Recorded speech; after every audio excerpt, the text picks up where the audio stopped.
सर्वांना नमस्कार. आजच्या व्हिडिओमध्ये आपण UDAS प्लसवर 2026-27 या वर्षामध्ये विद्यार्थ्यांचे GP, EP आणि FP कशाप्रकारे अपडेट करायचे आहेत याविषयीची संपूर्ण प्रक्रिया जाणून घेणार आहोत. चला तर सुरुवात करूया व्हिडिओला. त्यासाठी आपण आपल्या मोबाईलच्या ब्राउझरमध्ये जायचं आहे आणि UDAS प्लस या वेबसाईटला सर्च करायचं आहे. UDAS प्लस आपण वेबसाईट सर्च केल्यानंतर पहा आपल्यासमोर अशा प्रकारचं एक पेज येईल. या ठिकाणी आपण लॉग इन टू ऑल मॉडेल्सवर क्लिक करायचं आहे आणि सर्वप्रथम आपली स्टेट काय करायची आपण सिलेक्ट करायची आहे. आपण आपलं राज्य सिलेक्ट केल्याच्या नंतर गो या बटनावर काय करायचं आहे क्लिक करायचं आहे. गो या बटनावर क्लिक केल्यानंतर आपल्यासमोर अशा प्रकारचे वेगवेगळ्या प्रकारचे मॉड्यूल्स येतील. त्यापैकी आपण स्टुडंट मॉड्यूलवर काय करायचं आहे क्लिक करायचं आहे. स्टुडंट मॉड्यूलवर क्लिक केल्यानंतर आपल्याला आपल्या शाळेचा UDAS प्लस वेबसाईटचा युजर नेम, पासवर्ड आणि खाली दिसणारा कॅप्चा टाकून सर्वप्रथम साइन इन करायचं आहे. त्यानंतर आपल्यासमोर अशा प्रकारचे एक पेज येणार आहे. या ठिकाणी आपल्याला 2026-27 या वर्षाला सिलेक्ट करायचं आहे. त्यानंतर पहा आपल्यासमोर एक विंडो येईल स्कूल इन्फॉर्मेशन, ती आपण क्लोज करून घ्यायची आहे आणि त्यानंतर आपल्याला शाळेचा डॅशबोर्ड दिसणार आहे. या ठिकाणी आपल्या सर्व इयत्तांची माहिती दिसत आहे. तर आता सर्वप्रथम आपण एक इयत्ता निवडूया. आपण या ठिकाणी इयत्ता पहिली निवडूया. त्यासाठी पहा आपल्याला व्ह्यू आणि मॅनेज हा टॅब दिसत आहे, त्यावर आपण काय करायचं आहे क्लिक करायचं आहे. व्ह्यू आणि मॅनेज या टॅबवर क्लिक केल्यानंतर पहा आपल्यासमोर इयत्ता पहिलीच्या सर्व विद्यार्थ्यांची माहिती या ठिकाणी दिसते. आपण जर पाहिलं तर पहा जनरल प्रोफाईल आपण यापूर्वी अपडेट केले असल्यामुळे ते आपल्याला ग्रीन टॅब दिसत आहेत, तर एनरोलमेंट प्रोफाईल आणि फॅसिलिटी प्रोफाईल मात्र आपल्याला रेड टॅबमध्ये दिसत आहेत. आता आपण विद्यार्थ्याच्या जनरल प्रोफाईलवर क्लिक करूया. या ठिकाणी पहा आपण आपल्याला जर काही बदल करायचे असतील तर ते आपण नक्कीच करू शकतो. त्यापूर्वीच आपण विद्यार्थ्याची जनरल प्रोफाईल भरलेली आहे, त्यामध्ये जर आपल्याला काही बदल करायचा असेल तर आपण करू शकतो. अन्यथा कोणताही बदल करायचा नसेल तर आपण खाली सेव्ह या टॅबवर काय करायचं आहे क्लिक करायचं आहे आणि नेक्स्ट या बटनावर क्लिक करायचं आहे. यानंतर आपल्यासमोर पहा विद्यार्थ्याची एनरोलमेंट प्रोफाईल आपल्याला दिसत आहे. तर आता आपण यामध्ये नक्की कोणती माहिती भरायची आहे ते पाहूया. पहा इयत्ता पहिलीचा विद्यार्थी आपल्या शाळेमध्ये नव्याने प्रवेश केला असल्यामुळे त्याची सर्व माहिती आपण आपल्याजवळ ठेवायची आहे आणि त्यानुसार आपण या ठिकाणी विद्यार्थ्याची एनरोलमेंट प्रोफाईलमधील आपण आता माहिती भरायची प्रक्रिया पूर्ण करूया. पहा एनरोलमेंट प्रोफाईलमध्ये आपला पहिला टॅब असणार 4.2.1. यामध्ये admission number in present school, म्हणजे आपल्याला विद्यार्थ्याचा जनरल रजिस्टर्ड नंबर या ठिकाणी आपल्याला प्रविष्ट करायचा आहे, तो आपण या ठिकाणी प्रविष्ट करूया. त्यानंतर पहा आपल्याला विद्यार्थ्याचा क्लास किंवा सेक्शनमध्ये रोल नंबर आहे, तो रोल नंबर आपल्याला या ठिकाणी टाकून घ्यायचा आहे. आपण ते रोल नंबर देखील टाकून घेऊया. पुढे 4.2.3 मध्ये आपला मीडियम इन्स्ट्रक्शन, म्हणजे विद्यार्थ्याचं शाळाचं माध्यम टाकायचं आहे. आपण यापूर्वीच निवडलेलं आहे मराठी, तर मराठी माध्यम आपण या ठिकाणी निवडायचं आहे. पुढे 4.2.3B यामध्ये पहा language group studies by the student, यामध्ये आपल्याला विद्यार्थी जो लँग्वेज ग्रुप स्टडी अभ्यास करतो तो आपल्याला या ठिकाणी निवडायचा आहे. तर मराठी आणि इंग्लिश हा आपला लँग्वेज ग्रुप आहे, तो आपण या ठिकाणी सिलेक्ट करायचा आहे. पुढे foreign language studies by the student, primary लेवलला आपण कोणतीही इतर भाषा शिकत नसतो, त्यामुळे हा टॅब आपल्याला ओपन होणार नाही. त्यानंतर पुढे जर पाहिलं 4.2.3C तर पहा सब्जेक्ट अदर दॅन लँग्वेज आपल्याला या ठिकाणी निवडायचे आहे. तर आपण पहा त्यावर आपण क्लिक करू. या ठिकाणी मॅथमॅटिक्स आणि एन्व्हायरमेंट स्टडीज आहे, तर इयत्ता पहिलीसाठी आपण मॅथमॅटिक्स हा सब्जेक्ट या ठिकाणी निवडायचा आहे, किंवा आपण इतर जे सब्जेक्ट असतील ते देखील आपण या ठिकाणी निवडू शकतो. त्यानंतर पुढे जर पाहिलं तर ॲडिशनल सब्जेक्ट आपल्याला दिलेले आहेत, जर ॲडिशनल सब्जेक्ट असतील तर ते आपल्याला या ठिकाणी सिलेक्ट करायचे आहेत. त्यानंतर पुढे जर पाहिलं को करिक्युलम सब्जेक्ट आपल्याला या ठिकाणी निवडायचे आहे. को करिक्युलम सब्जेक्ट या टॅबवर क्लिक करायचं आहे आणि या ठिकाणी पहा आपल्याला विविध प्रकारचे विषय दिलेले आहेत. यामध्ये म्युझिक आहे, डान्स आहे, जनरल नॉलेज आहे, मॉरल एज्युकेशन आहे, योग आहे. त्यापैकी आपण आपल्या शाळेमध्ये विद्यार्थ्यांना जे काही विषय शिकवतो ते विषय आपल्याला या ठिकाणी निवडायचे आहेत.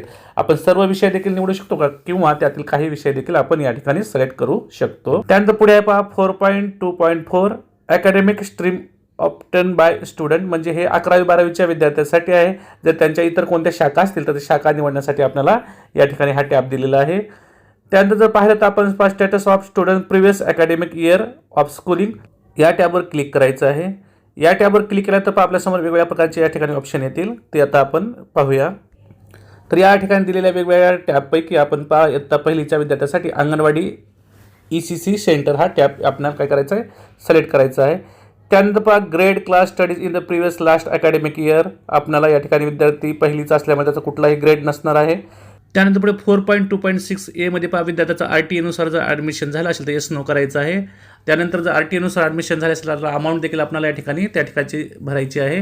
पुढे 4.2.7 in the previous class studies result of the examination, तर इयत्ता पहिलीचा विद्यार्थी असल्यामुळे त्याची कोणतीही परीक्षा या पूर्वी झालेली नाही, तेव्हा त्याचं एक्झामिनेशनचा रिझल्ट येणार नाही. त्याचबरोबर 4.2.7 मध्ये आपल्याला त्याचे मार्क लिहायचे आहेत विद्यार्थ्याचे लास्ट इयरच्या एक्झामिनेशनचे, तर इयत्ता पहिलीचा विद्यार्थी असल्यामुळे ते देखील नसणार आहेत. आणि number of days student attendance देखील लास्ट इयरची या ठिकाणी येणार नाही इयत्ता पहिलीच्या विद्यार्थी असल्यामुळे. मात्र इतर विद्यार्थ्यांची एनरोलमेंट प्रोफाईल आपण अपडेट करताना त्यांचा आपल्याला रिझल्ट लागणार आहे, त्यांचा रिझल्टमधील एकूण निकाल जो काय असेल तो, त्यांचे पर्सेंटेज लागणार आहे, लास्ट इयरमधील त्यांची टोटल अटेंडन्स देखील लागणार आहे. ती सर्व माहिती आपण कशा प्रकारे भरायची आहे त्यासाठी आपण इतर इयत्ताचा विद्यार्थी निवडून त्याची माहिती देखील भरून दाखवणार आहोत. आता या ठिकाणी आपण इयत्ता पहिलीच्या विद्यार्थ्याची सर्व माहिती भरली असल्यामुळे या ठिकाणी एनरोलमेंट प्रोफाईल आपण काय करायचं, सेव्ह करायचं आहे. सेव्ह या बटनावर क्लिक केल्यानंतर आपल्याला एनरोलमेंट डाटा सेव्ह सक्सेसफुली अशा प्रकारचा टॅब आपल्यासमोर आलेला आहे. आणि त्यानंतर आपण नेक्स्ट टॅबवर काय करायचं आहे, क्लिक करायचं. त्यानंतर आता आपण विद्यार्थ्याची फॅसिलिटी प्रोफाईल कशा प्रकारे भरायची ते समजून घेऊया. या ठिकाणी 4.3.1 मध्ये आपल्याला whether facility provide to the student for the year of filling data या ठिकाणी आपल्याला यस आणि नो करायचे, म्हणजे आपण आपल्या शाळेमध्ये विद्यार्थ्यांना ज्या काही विविध सुविधा देतो त्या आपल्याला या ठिकाणी भरायच्या आहेत. यामध्ये फ्री टेक्स्ट बुक आहेत, फ्री युनिफॉर्म आहे किंवा फ्री बायसिकल आहे, फ्री मोबाईल टॅबलेट आहेत. जर ज्या काही आपण विद्यार्थ्यांना सुविधा पुरवल्या त्या आपण या ठिकाणी निवडायच्या आहेत. त्यानंतर 4.3.2 आहे facility provide to the student in case of CWSN जर विद्यार्थी असेल तर त्यासाठी आपण नक्की कोणकोणत्या प्रकारच्या फॅसिलिटी पुरवतो त्या देखील आपल्याला या ठिकाणी निवडायच्या आहेत. पुढे 4.3.3 does the student operate in any state level competition, national level competition, Olympiad. जर आपला विद्यार्थी इतर कोणत्याही कॉम्पिटिशनमध्ये सहभागी झाला असेल तर यस करायचं आहे, नसेल तर नो करायचं आहे. याशिवाय 4.3.4 आहे does the student participate in NCC, NSS, scout and guide यामध्ये पार्टिसिपेट होत असेल तर यस करायचं आहे, नसेल तर नो या टॅबवर आपण काय करायचं आहे, क्लिक करायचं आहे. त्यानंतर 4.3.5 मध्ये आपल्याला स्टुडंट हाईट सेंटीमीटरमध्ये भरायची आहे. आणि त्यानंतर पुढे त्यामध्ये बी आहे स्टुडंट वेट, म्हणजे विद्यार्थ्याचं वजन देखील आपल्याला या ठिकाणी आपण भरून घ्यायचं आहे. तर या ठिकाणी 4.3.5 मध्ये आपण विद्यार्थ्याची उंची आणि वजन या ठिकाणी आपण भरून घेऊया. पुढे 4.3.6 मध्ये विद्यार्थ्याचं आपल्याला घरापासून शाळेपर्यंतचं अंतर आपल्याला या ठिकाणी भरायचं आहे. तर आता विद्यार्थ्याचं आपण योग्य ते अंतर शाळेपासून घरापर्यंत काय असणार आहे ते आपण या ठिकाणी भरून घ्यायचं आहे. पुढे 4.3.7 मध्ये आपल्याला विद्यार्थ्याच्या आईवडिलांचं जे काही शिक्षण झालेलं आहे ते शिक्षण आपल्याला या ठिकाणी भरून घ्यायचं आहे. तर आता आपण विद्यार्थ्यांच्या आईवडिलांचं शिक्षण या ठिकाणी टाकून घेऊया. सर्व माहिती पूर्ण झाल्याच्या नंतर आपण फॅसिलिटी प्रोफाईलमध्ये आपण खाली सेव्ह या टॅबवर काय करायचं आहे, क्लिक करायचं आहे. सेव्ह या टॅबवर क्लिक केल्यानंतर facility data has been save successfully अशा प्रकारची आपल्याला टॅब दिसत आहे. आपण नेक्स्ट या टॅबवर क्लिक करायचं आहे. नेक्स्ट या टॅबवर क्लिक केल्यानंतर आपल्याला विद्यार्थ्याची सर्व माहिती जनरल प्रोफाईल असेल, एनरोलमेंट प्रोफाईल असेल किंवा फॅसिलिटी प्रोफाईलची आपल्याला या ठिकाणी दिसत आहे. ती PDF स्वरूपामध्ये आपण डाउनलोड करून घेऊ शकतो. आणि आपली सर्व माहिती जर बरोबर असेल तर खाली आपल्याला उजव्या कोपऱ्यामध्ये कंप्लीट डाटा हा टॅब दिसत आहे, आपण त्यावर क्लिक करायचं आहे. कंप्लीट डाटा या टॅबवर क्लिक केल्यानंतर आपल्यासमोर are you sure you want to complete data, तर या ठिकाणी आपण ओके या बटनावर काय करायचं आहे, क्लिक करायचं आहे.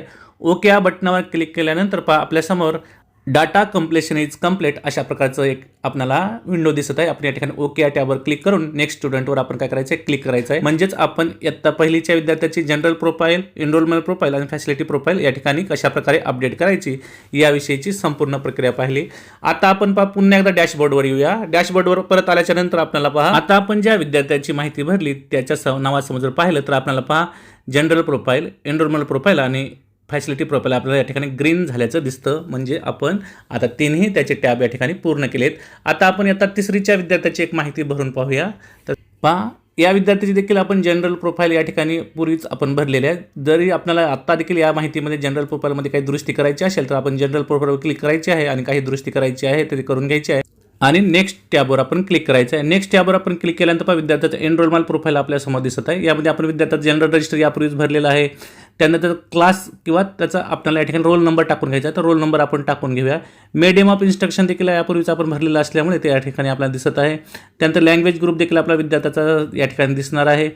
आता आपल्याला यामध्ये विद्यार्थ्याचे ॲडिशनल सब्जेक्ट आणि जनरल सब्जेक्ट जे काय असतील ते भरून घ्यायचे आहे. तर यामध्ये आपण जनरल सब्जेक्ट इयत्ता तिसरीचा विद्यार्थी असल्यामुळे मॅथमॅटिक्स आणि एन्व्हायरमेंटल स्टडीज हे सब्जेक्ट आपण या ठिकाणी निवडायचे आहेत. याशिवाय को करिक्युलम सब्जेक्ट देखील आपल्याला विद्यार्थ्याचे या ठिकाणी निवडायचे आहेत, तर ते आता आपण निवडून घेऊया. यापूर्वी दाखवल्याप्रमाणे आपल्याला विद्यार्थ्याचे music, dance, general knowledge, moral education, yoga यापैकी जे काही विषय आपण आपल्या शाळेमध्ये विद्यार्थ्यांना शिकवतो ते आपण या ठिकाणी फिल करून घ्यायचे आहेत. पुढे 4.2.5 मध्ये आपण status of student in previous academic year of schooling, तर विद्यार्थी नव्याने आपल्या शाळेमध्ये प्रवेश केलेला आहे, आपल्या शाळेत शिकत असणारा विद्यार्थी आहे ते आपल्याला या ठिकाणी योग्य तो टॅब आपल्याला निवडायचा आहे. त्यानंतर पुढे पहा मागच्या वर्षी तो कोणत्या इयत्तेमध्ये शिकत आहे तो आपल्याला निवडायचा आहे. तर आपण तिसरीच्या विद्यार्थ्याची माहिती भरत असल्यामुळे तो इयत्ता दुसरीमध्ये मागच्या वर्षी शिकत होता.